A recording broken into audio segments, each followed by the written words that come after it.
don't know, Steve, you want to come up and be part of this Q&A and hopefully give some intelligence to our response? This is Steve Smith, a good friend of mine, and please participate. We welcome you. Can we sit over here? You can have a seat, my friend. I don't know if I'm really qualified to be sitting between Oh, the two. of course you can. Turn the feedback off. Is that killing everybody? So, a couple things. First of all, I just wanted to say I really enjoyed Murray's points of view. Murray actually had a colleague at the investment bank he was working with who used to run the learning process in the company that I was in for a number of years, GE. And we were chatting a little bit beforehand that it was always easy to get the people at GE to go to the corporate learning because they're usually coming from Erie, Pennsylvania, or some other difficult place. And they had a little bit more trouble at Goldman Sachs coaxing people down off of their $100 million deals to go get some corporate training. So, but the concept of learning for life, I think, is very important. And we'll get around to that. I wanted to go back to one of your first points about the ubiquity of communications. Yes. And I went to visit a gentleman today who's trying to put together a large fund to go develop WiMAX on a global basis. Yep. So it's a high level of broadband connectivity, basically in the ether. And a lot of countries like India, for instance, are mandating universal access, Yep. but not at the level that we've talked about it in the U.S., which is sort of like landline dial tone. Yeah, they're talking third about world. a big fat wireless pipe that everybody would have access to. Obviously, you got to solve the device side and the literacy side. There are a lot of other issues there involved in that. Yep.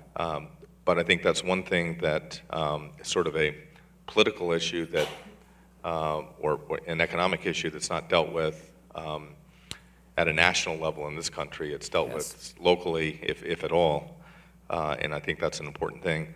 When I was waiting for this guy to come out, I was sitting in the room and there was a picture. I had to wait for like 45 minutes for this guy, so after I twiddled my thumbs for a long time, I was looking at this picture on the wall, and it was a picture of, an old picture of India from a long time ago.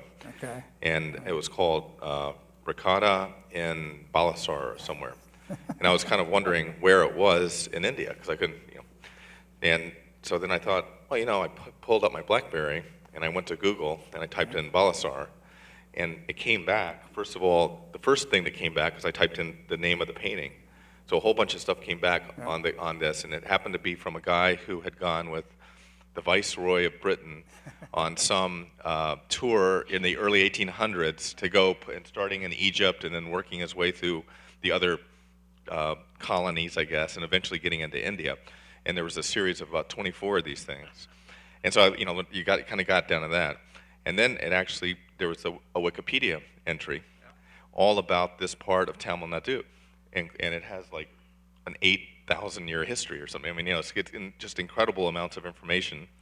So then I thought I was loaded for bear. I thought, these guys must be from Tamil Nadu. So the guy comes in and goes, no, we just like the art. We're actually from another part of India. So, but it was kind of cool, just the ability to, on the spot to sort of pick up that kind of information.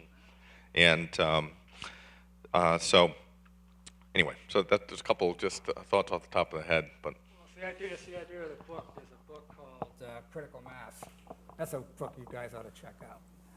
And exactly what Steve is talking about is a random walk. A random walk is a way of how you determine Brownian notion of particles in a liquid. It's the same thing in terms of how creativity works. It's a random walk. I'm going from here, I'm going from here. So what he's talking about is almost like, here's a history course. I'm going to invent my history course. Where is this place in India?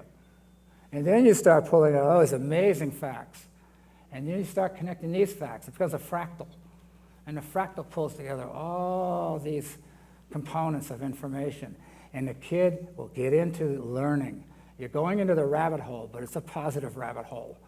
And it's the type of thing that shows kids how to dig in, how to find stuff. And to me, I look at a teacher as being a guide. I'm the Indian guide for Lewis and Clark. I'm going to help these guys get to the Pacific coast and not get killed. and I know the guideposts. I have the fundamentals. I know how to track, and know what clothes these people have to wear. So to me, a teacher is a guide, pulling children through to understand how to deal with this technology. It's a skill set. If you don't have the skill set, you don't use the technology.